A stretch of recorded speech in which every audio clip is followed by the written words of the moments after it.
Welcome to another episode of The Brand Called You, a podcast and podcast show that brings you leadership lessons, knowledge, experience, and wisdom from thousands of successful individuals from around the world. I'm your host, Ashutosh Garg, and today I'm delighted to welcome a very well-respected professional with a deep understanding of creativity from Stockholm, Sweden, Fredrik Haren. Fredrik, welcome to the show. Thank you so much. I'm excited to be on your show. Thank you. Fredrik is, in his own words, the creativity explorer. He's a global conference speaker on business creativity, change, and global mindset. He has written 10 books on ideas, creativity, and global business, including the international bestseller, The Idea Book.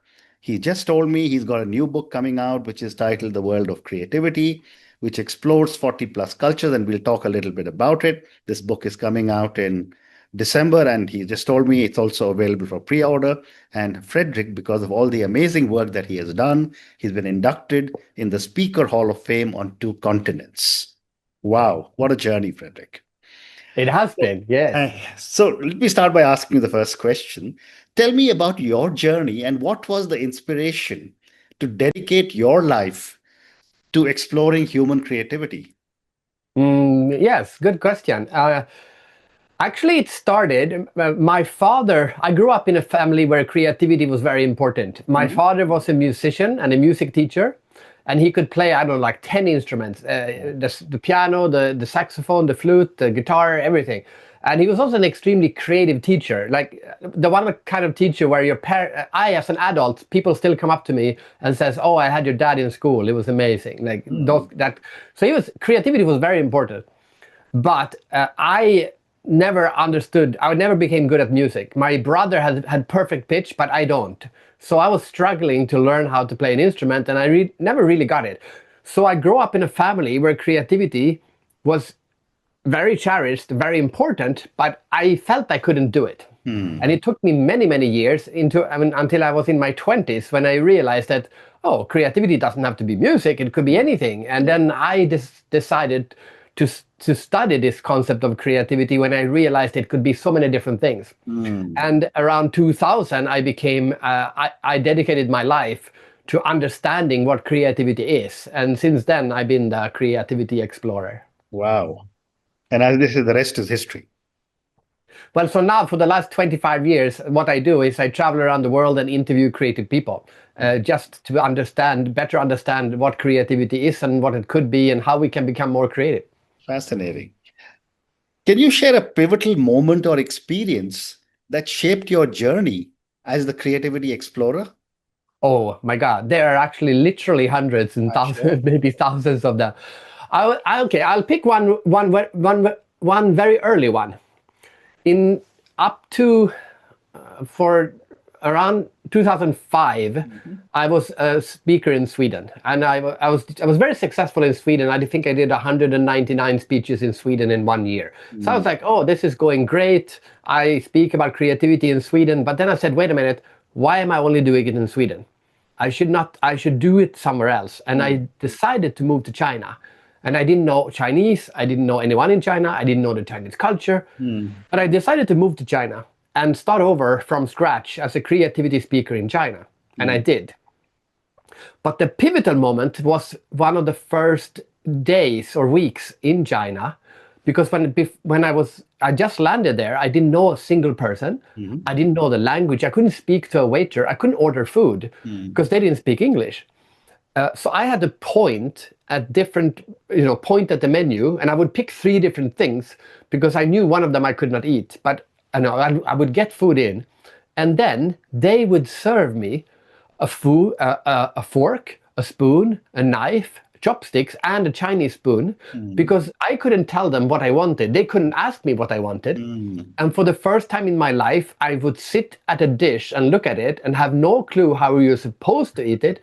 And also no one who could tell me how I was supposed to eat it. So I had to decide, how do I want to eat this? And it made me disconnect myself from my own culture and just think about who am I and what do I like to do. And that's when I said to myself, you know what? I am just going to study creativity everywhere, not in Sweden, not in China, just human creativity. I got this human mindset. Wow. And I fully understand your experience in China, because when I went there for the first time in the early 90s, I had exactly the same experience. But Yes. moving on, Fredrik, in your view, what is the biggest misconception about creativity in business? Oh, in business specifically. Yeah. Okay, I will say this. I think there are many, but one of the biggest misconceptions is that employees think that somehow their lack of creativity is the fault of the company. Hmm. I hear this a lot. Oh, my company is not doing enough to develop our creativity. And to me, I think your creative development is up to yourself. Mhm. If it's the same way as how people like to bash school and say school kills creativity. Yeah. Well, I'm sorry, but creative people went to the same school as you went to, and they are still creative. So you cannot blame school. The Yeah. difference between you and the creative people is not that you went to different schools. Mhm. It is that they had parents who encouraged your creativity, or they took their own responsibility to develop their own creative abilities. Mhm. So stop blaming others for your lack of creativity and decide to do something about it. Because when you do, your life becomes so much better. Well Because said. creativity is about making our lives better. Well said. When I was reading about you and preparing for my conversation, I found this very interesting phrase, which is called the power of ideas. How do you define the power of ideas and how can businesses leverage it? Maybe we should call it the power of creativity, since creativity is the process of having ideas and making them happen. Mhm. It's almost, I would say, creativity is almost like a superpower. It's if we didn't have creativity and someone would describe it to you, you would think it was impossible. Mm. Because it's literally, I mean, imagination, if we use that word, Mm. imagination is literally coming up with things that doesn't exist. It's magic almost. Mm. And we can solve problems and improve our lives. Mm. Why on earth are we not spending more time developing this skill? Yeah. And I have to say, I'm not so worried about the uncreative people. Mm. I'm more worried about the creative people who are not doing enough to become even more creative. Mm. Everyone has a huge potential to become much more creative. Correct. And what role does vulnerability play in encouraging creativity within teams? I would say, I would call it, okay, we can call it vulnerability. I like to call it humbleness. Mhm. Because creativity is like this. Everyone is walking in this direction, and you are going to walk in that direction. Mm. To do that, you need to be confident in your own abilities. You say, I don't care about them, I'm going to go this way. So confidence is very important for creativity. Mm. But truly creative people think like this. Everyone is walking in this direction. I'm going to walk in this direction. Wait a minute, maybe that's wrong. Maybe I should walk in this direction. Maybe I should walk in that direction or in this direction. Mm. So creative people are confident and doubting at the same time. They are confidently doubting or doubtfully confident. Mm. If you are just confident, you become obnoxious and arrogant, and you most likely you will be very wrong because you don't realize you're going down the wrong path. Mm. So humbleness I would say vulnerability belongs together with humbleness. It's that thing to say, maybe, you know what, I don't know. What do you think? It's very, very strong. And also I think for leaders, the ability to say, I don't know, what do you think? Yeah. encourages creativity in others. So from a leadership perspective, it's also very powerful. Mm. And based on all the work that you've done with so many companies, what are the early signs that a company is resisting change due to lack of creative leadership? Well, one of them is confidence, that we think we know how this is supposed to be done. And then when that, the problem with people who have the wrong worldview is that they tend to stick to it. And then more and more signs come in saying you are doing something is wrong, but people tend to double down and say, well, you don't know what you're talking about. We know what we're doing. We've been doing this for so long. So experience can actually also kill creativity. I mean, it's a double-sided sword. You need experience to be creative, but too much experience and too much confidence in your own experience can kill it. I like the etymology of the word experience. It actually comes from the word to try or to make mistakes. So experience doesn't mean you've done something for a long time. Experience means you have tried and failed many times. That is the meaning of the word experience. And if you look at it that way, you get a different relationship to the word experience. We should try more things. Great response. And do you see a relationship between creativity and the ability to adapt to change? Well, yes. Change means we have to do things differently. To do things differently, we have to be creative. So yes, creativity is what makes us change. Definitely. But we also have to think there are different aspects of change. There are four. I call it idea perception, your ability to see and react to change. The first step is the ability to see that the world is changing. The second phase is to see that the world is changing and understand what that means. It's not enough to see the change, you need to understand what it means. Yeah. The third one is to say, if you understand what it means, you also have to understand what you need to do. And then finally, and the most important one maybe, you need to do what you realize that you have to do. And a lot of people, they will see the change, they will understand it, they will know what they need to do, but they still don't do it. And then it's meaningless. But if you don't understand it, you will react in the wrong way. So all four of these are important. And a good exercise to do is to think about what is my weakest link in these four? Am I good at seeing change, but not good at understanding it? Am I good at understanding it, but not understanding what I need to do? Or am I bad at taking action? And then you practice to become better at the one you're weakest at. Wow, great response. Fredrik, how can storytelling help drive acceptance of change? Well, good question.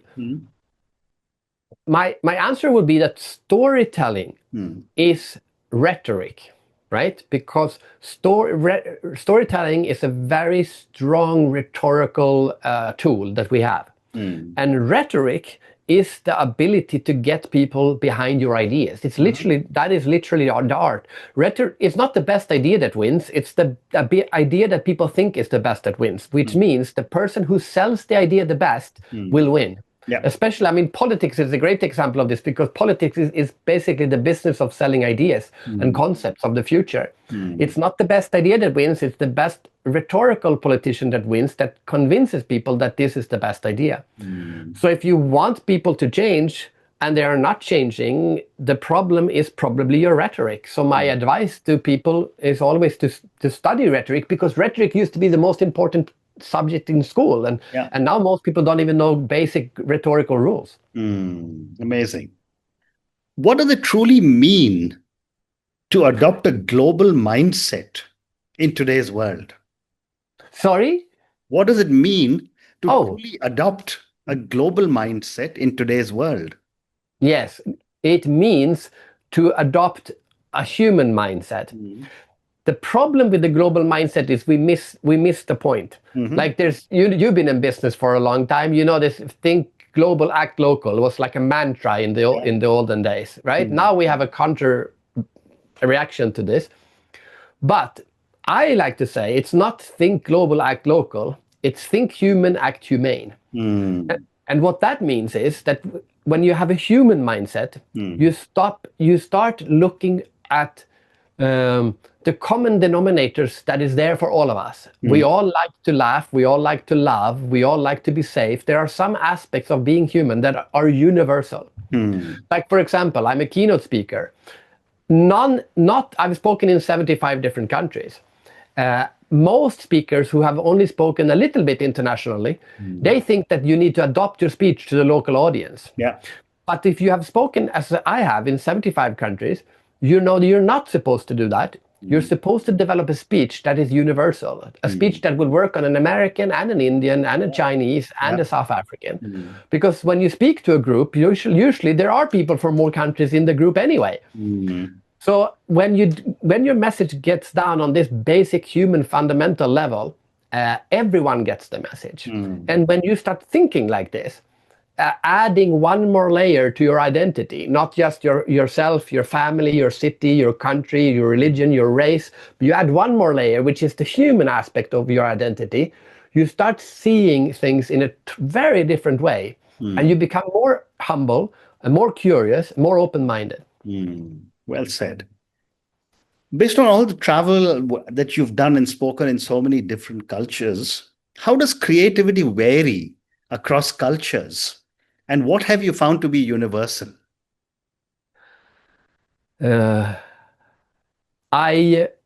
That's what the book is about. That's what the book is about. The World of Creativity, 37 chapters, 37 different insights about creativity from 37 different countries and cultures. Yes, so creativity is different. It's kind of like food. Food is food, but Indian food is different from Chinese food, which is different from Japanese food. And they all have similarities, but there are also differences. And when you really want to understand food, you understand that you need to travel and try other people's food as well. And then you get excited about, like I said, human food, just food, not Indian food or Chinese food, just food.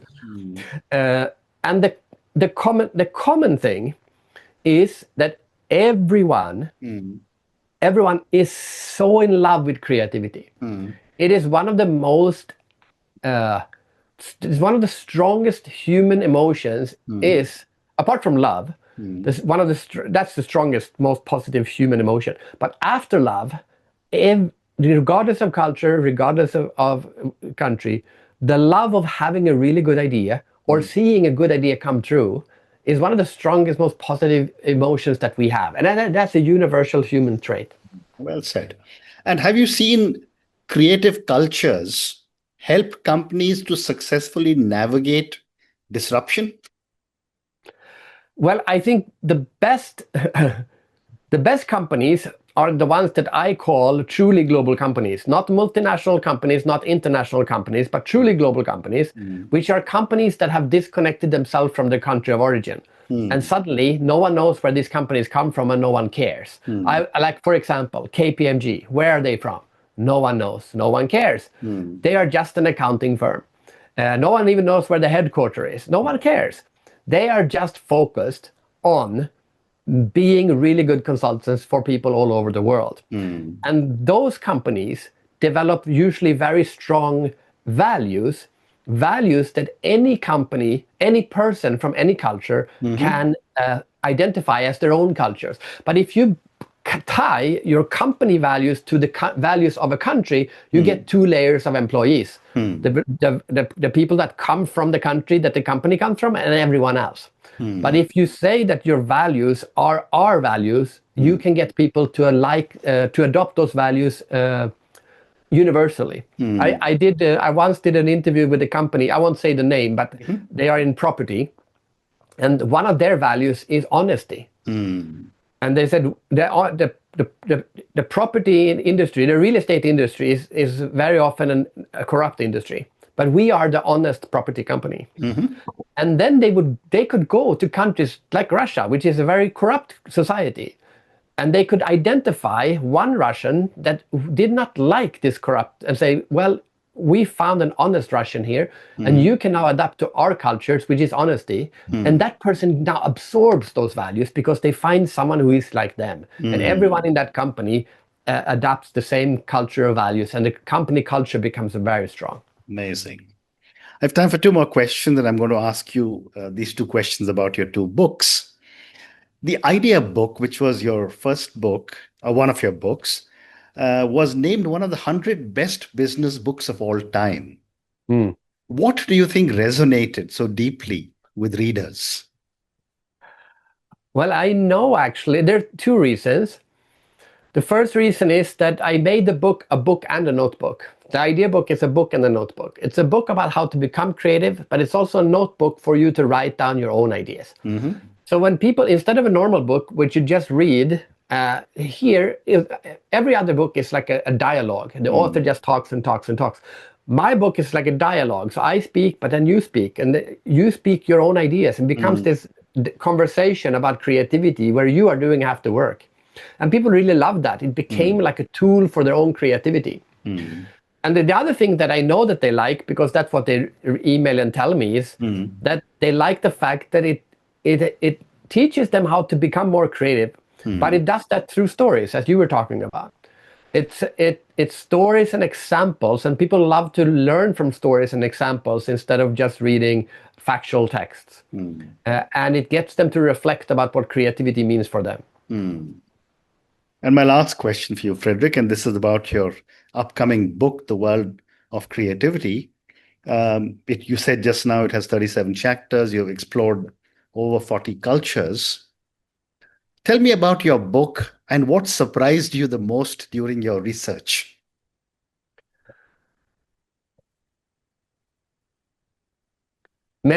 One thing that surprised me was that when I started doing this, going around the world interviewing people about creativity, I thought, well, when I've interviewed 100 people, I will understand most of creativity. But now I've interviewed thousands and thousands, and every single time I learn a new aspect of creativity.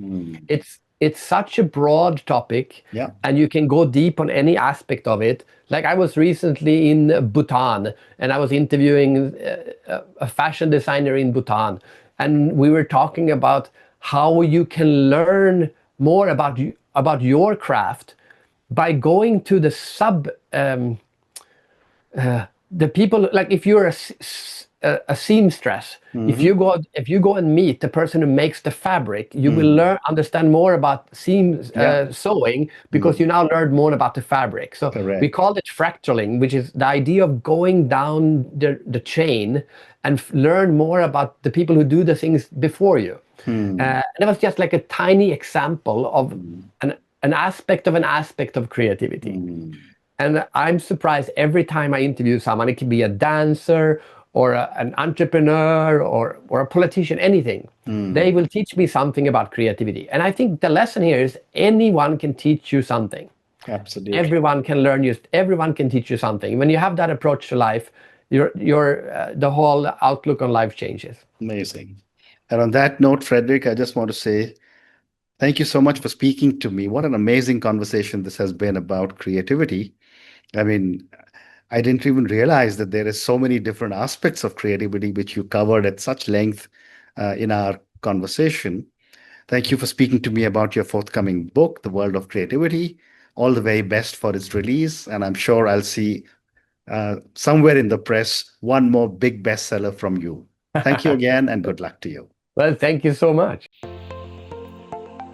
Thank you for listening to the Brand Called You videocast and podcast, a platform that brings you knowledge, experience, and wisdom of hundreds of successful individuals from around the world. Do visit our website www.tbcy.in to watch and listen to the stories of many more individuals. You can also follow us on YouTube, Facebook, Instagram, and Twitter. Just search for The Brand Called You.